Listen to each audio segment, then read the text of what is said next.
Hello everyone, welcome to another league race on the channel. Today we are doing round 2 of LSA season 6.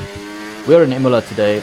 Now the reason why I haven't uploaded round 1 at Australia was because there was a bit of a desync issue causing me to DNF at turn 1 lap 1. So I didn't make it very far into that race. And yeah, so I just obviously didn't upload anything for that. Also, that was the day I bought the game, so I haven't actually played a lot of F124 at this stage.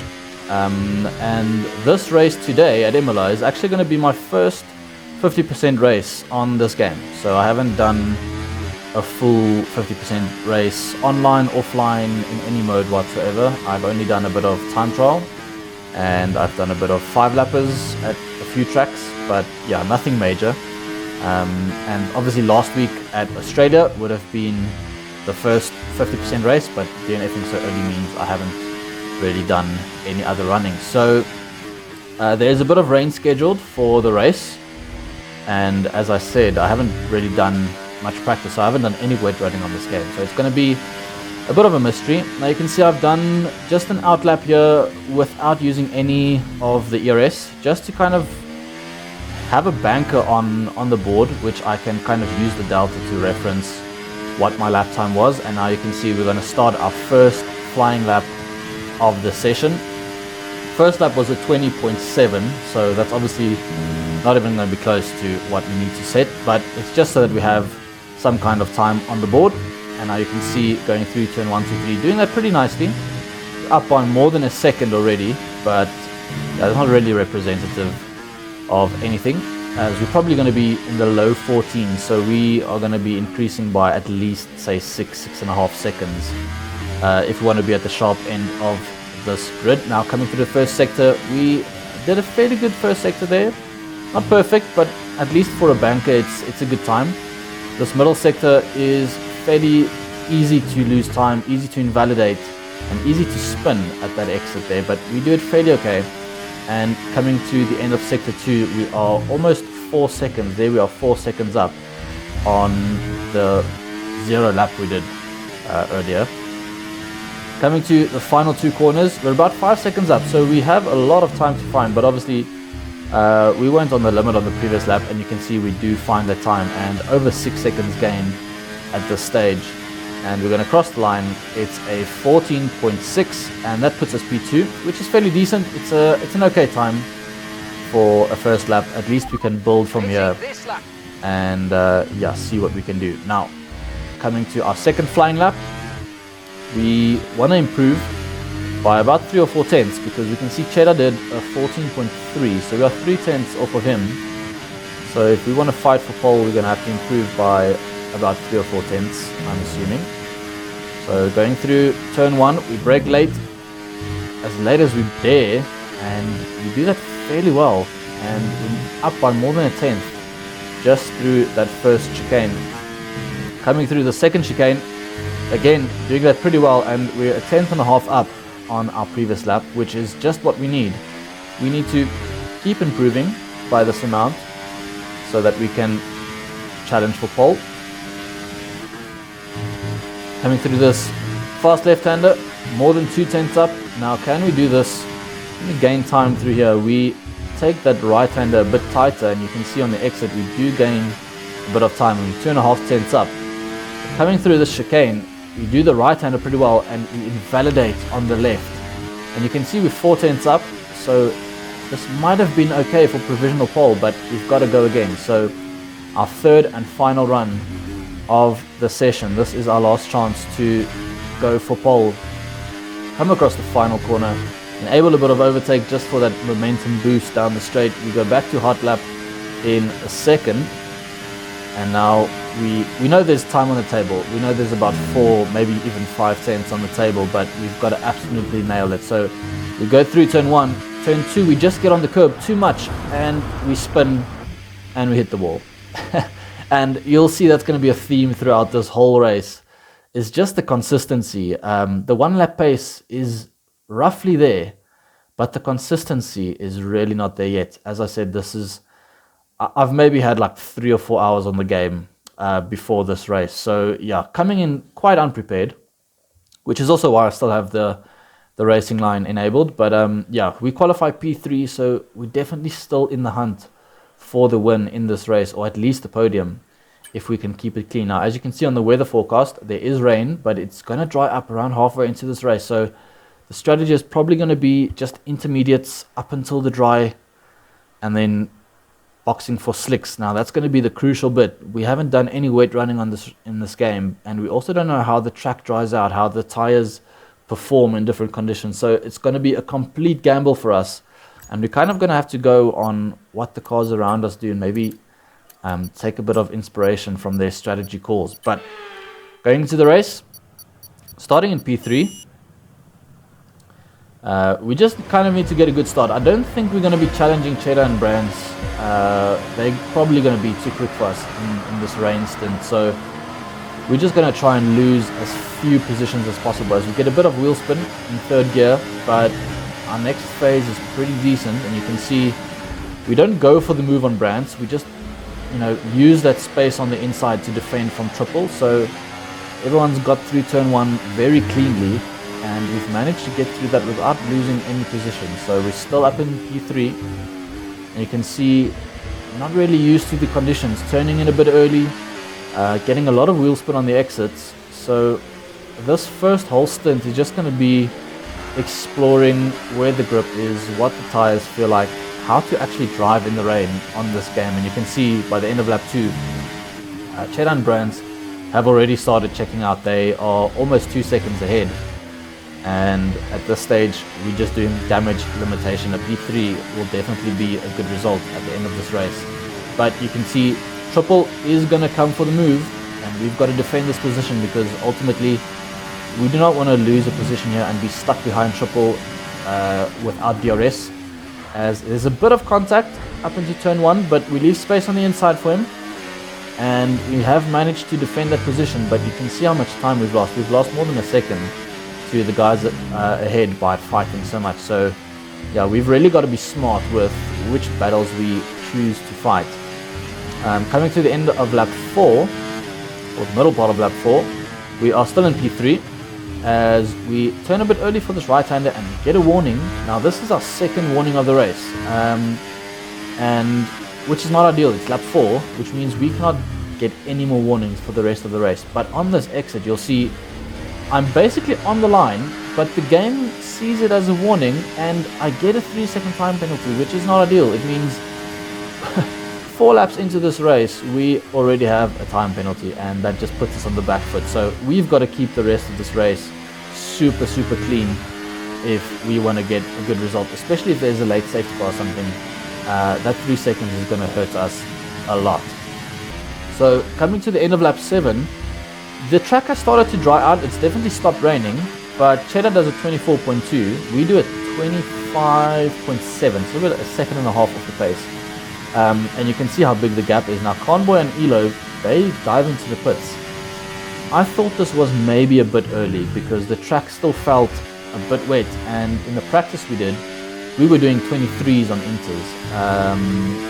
So yeah, I did about 5 laps of an inter stint just before this race for in case, and we were doing 23s. So it's definitely still inters conditions, but now there's a VSC, and I'm thinking to myself, if this VSC stays out, I'm going to box, because you do lose a bit less time if you box under VSC. But you can see, coming to the end of the lap, the VSC is ending, so it just didn't stay out long enough for us to box. So we are going to stay out another lap at the end of this lap. We do say box this lap just for in case if Cheddar and Brands do pit, then I'm going to follow them in, and I do want the line to just show me where to brake. So I did say box this lap just for in case, but Brands and Cheddar stay out, so we stay out as well. But now at the end of lap 9, you can see the track is a lot drier, and I decide, you know what, let's go for it. We're going to box. We're going to see if we can get a bit of an undercut on Cheddar and Brands and maybe get back into their DRS. But as we brake for the pit entry, we lock the rears and we hit the wall, so it's not ideal. We do get a bit of front wing damage, and unfortunately you can't change the wing repair in the pit lane, so it's on auto, and the game doesn't register that as enough damage to actually change the wing. So we go into a set of hards. We haven't changed our front wing, and now these hards are going to be ice cold, and we're going to be losing a lot of downforce from our wing that hasn't been changed. So as we come out the pit lane, we get on the power and we just instantly spin and we hit the wall on the left. And yeah, this has just been a chaos few laps. Now there are a lot of cars coming down the main straight, so we can't just get back on track. You can see there's a Ferrari and a Red Bull coming, so we just wait for them to get past. Because it's a straight, you never know where on the straight they're going to be. You know, the racing line is on the right, but they could be on the left. So yeah, I just waited. It was upgraded to a full safety car, which meant we could box. So we boxed, we changed our wing, and now we are on a set of mediums as we get racing on the end of lap 13. We are down in P14, and we have got a lot of work to do if we want to catch back up. On lap 14, there's a bit of a squabble ahead. My teammate gets a massive snap, and we kind of just go through the middle of him and Whistler, and that's 2 positions gained up into P12 behind Trey. And that's just what we've got to do. We've got to stay out of trouble and just see if we can gain a position or two every now and then, and just make our way slowly to the front of the field as Trey gets a big moment and we make a bit of contact. And on the exit of this corner, Trey goes very wide, so I go for a switchback. Spike spins and we just follow him into the wall. I think that inside line, coming from the wet, that inside line just has no grip. And as we get on the throttle, we just instantly spun. So we wait for Spikes to pass us as he was right behind our car. And now we are back in last position. And it doesn't really help we pit at this stage because, yeah, the time loss is already pretty huge in Imola for a pit stop. And if you have to change your wing as well, that's going to be a massive time loss. So we stay out. Spikes also stays out. I think he has a bit of front wing damage. Yeah, you can see his end plate is gone as well. So we stay out, and we kind of just are hoping for one more safety car in this race so that we can get back into this race somewhat, because Spikes and I both out of the points at the moment. Top 15 get points, and now Stevo retires and there's a full course safety car. So this saves our race once again. Second safety car that saves us.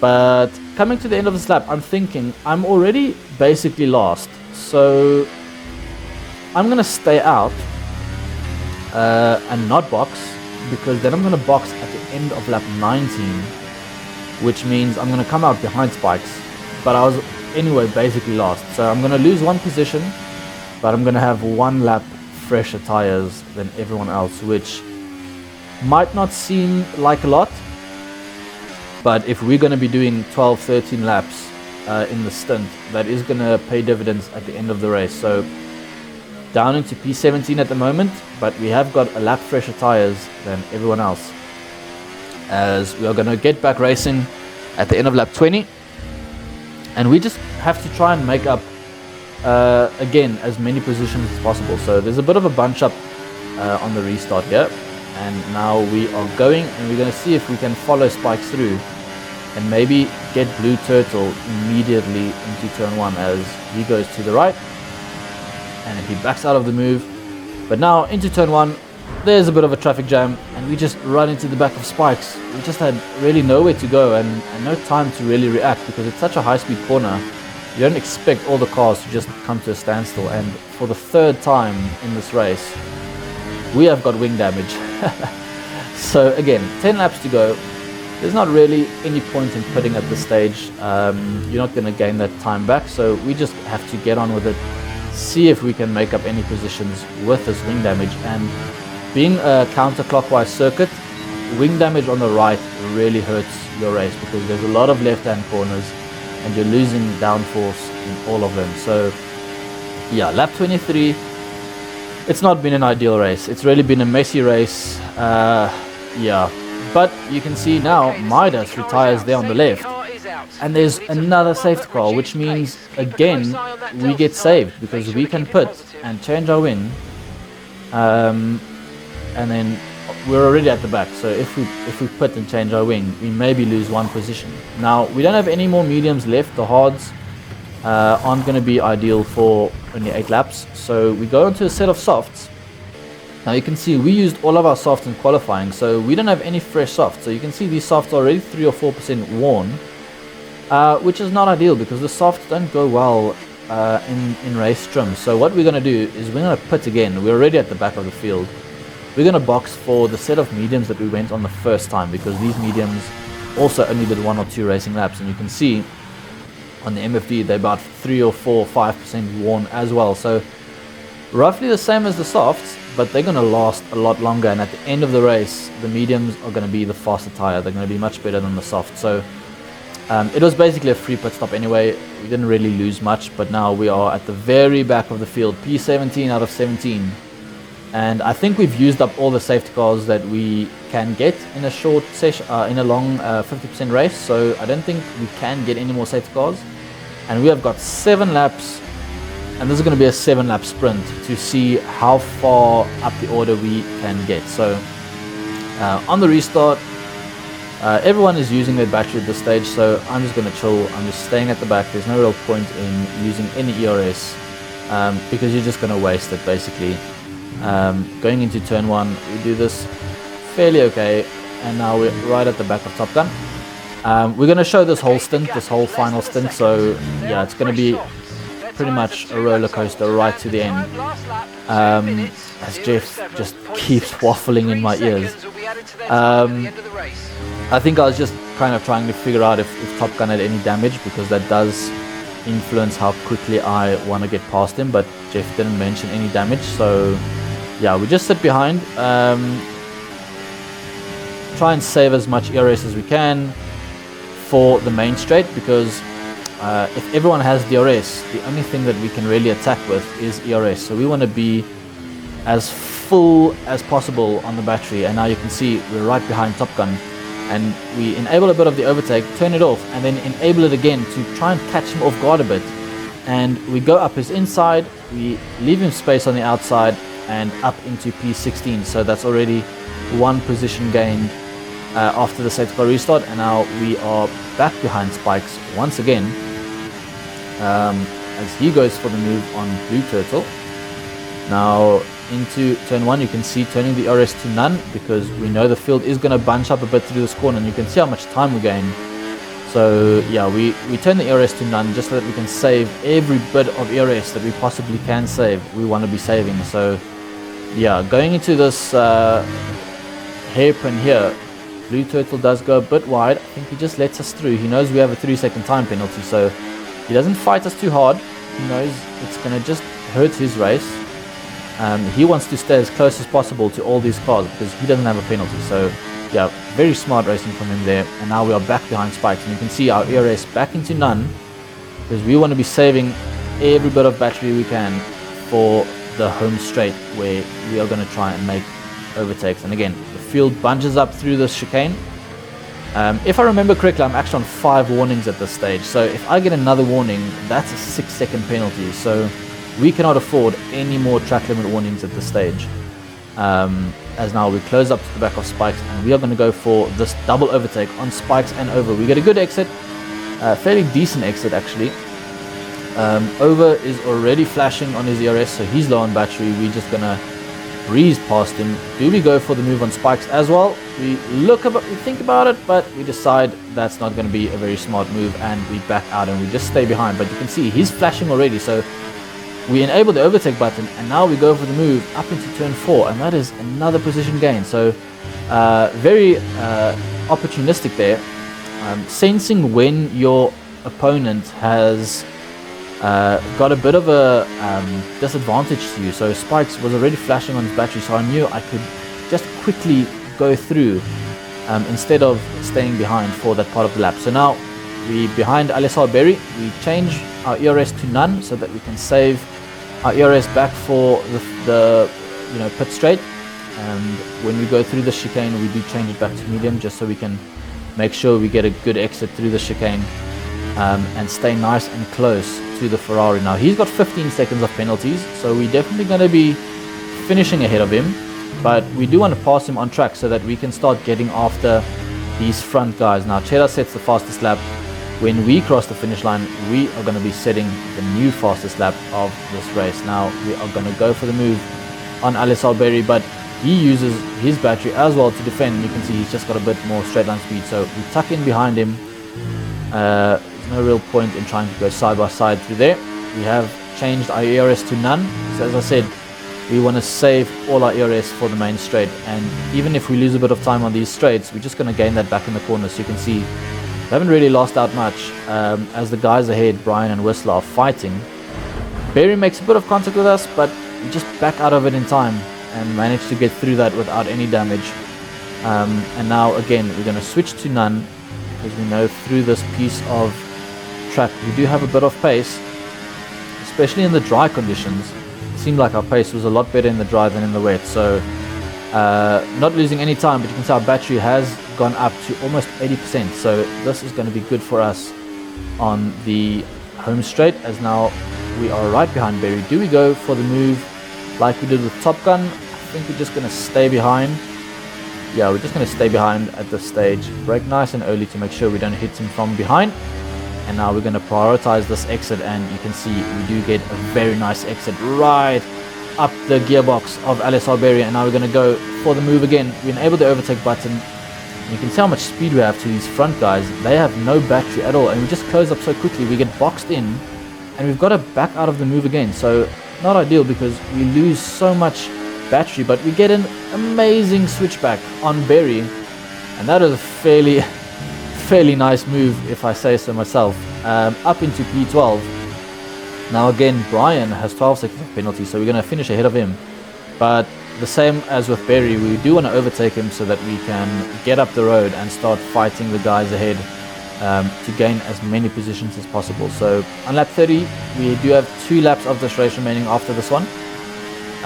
There is a bit of a gap to the front guys, but if we can get past these guys fairly quickly, we can definitely still challenge for a top 10 finish. Now coming through the chicane again, it's kind of like a balance where you've got to be cautious because you can't get another warning, but you've got to be aggressive because you can't be losing any time. You can't be keeping any time on the table, as there's a car in the gravel. That's Daifan, the other horse driver. He's in the gravel, so that's a free position up into P11. And now again, Brian has got no ERS, so we're just going to overtake him, and Whistler doesn't have DRS, so we're going to make an easy double overtake into turn 1. But coming over this curb, we take a bit too much curb on the entry and we get a massive snap, which allows Brian to get back past us. Now this is again what I was talking about earlier. It's just a bit of maybe calling it rustiness or just a lack of time on the game at this stage, which it's just these little mistakes that creep in and cause us to just lose ultimately that race time to the front guys. So again, we're just gonna switch off the battery here, go to none, stay behind Brian. Now there's no real overtaking opportunities in this part of the lap, so we're just going to stick behind and we're going to go for the move on the last lap. As Brand's ahead, you can see there's an Aston Martin. He has spun, and I think he just lost the car by himself. I'm not sure if he got any damage, but that's another free position, so up into P9 already. And now you can see Brian is going to get DRS on my teammate, which is not ideal again because we want to pass Brian going into turn 1, but you can see we close up a lot in the braking zone, and now he's already flashing, so he's low on the battery. We've got about 40%, so we're going to enable the overtake button. We've got about 20%, maybe more than him, and our teammate doesn't have DRS, so we're going to breeze past him as well. And this is going to be another double overtake up into P7. We complete the move, and now it's the final lap. We have just got to finish as far ahead as possible. So if we push really hard, we might be able to get the cars behind out of our 3 seconds. As Chuck's ahead now, I think he's just going to let us through. Yeah, he's got 9 seconds of penalty, so he said after the race he wasn't really going to fight anyone because he knew he had a lot of penalties, so he's just trying to maximize his race time, and he knows by fighting it's just going to cost himself a lot of race time, so he just tucks in behind for this final part of the lap. And yeah, we don't have really anything much to go for now. There's about a 2.5 second gap to the car ahead, so we can't really go for an overtake there, but the gaps behind are growing, so we're going to see we are currently in P6, which all in all is a fairly good recovery given how chaotic this race was, as Cheddar wins again. He's won the opening 2 races of the season, and we come home in P6. It's going to be P7 after penalties, as our teammate didn't have a 3-second penalty, so he pips us to P6. We get P7. A decent day for Williams and a decent recovery from us, but as you can see, just a lot of mistakes that basically just put us on the back foot. We had great pace in these final few laps in the dry, but yeah, definitely in the coming races going to have to work on that consistency and yeah, see if we can get a few podiums, maybe even a race win in the coming races. So yeah, we get driver of the day. I'm not exactly sure how, because we started P3 and ended P7, but maybe the game counts like, you know, overall overtakes or something. So yeah, we get driver of the day. I don't think we actually kept driver of the day. I think someone else might have got it. But yeah, fairly chaotic race. And that's been Imola. So yeah, I hope you guys enjoyed the video. There will definitely be more coming in the coming days. So if you like this, subscribe to the channel, give this video a like, and we'll see each other next time.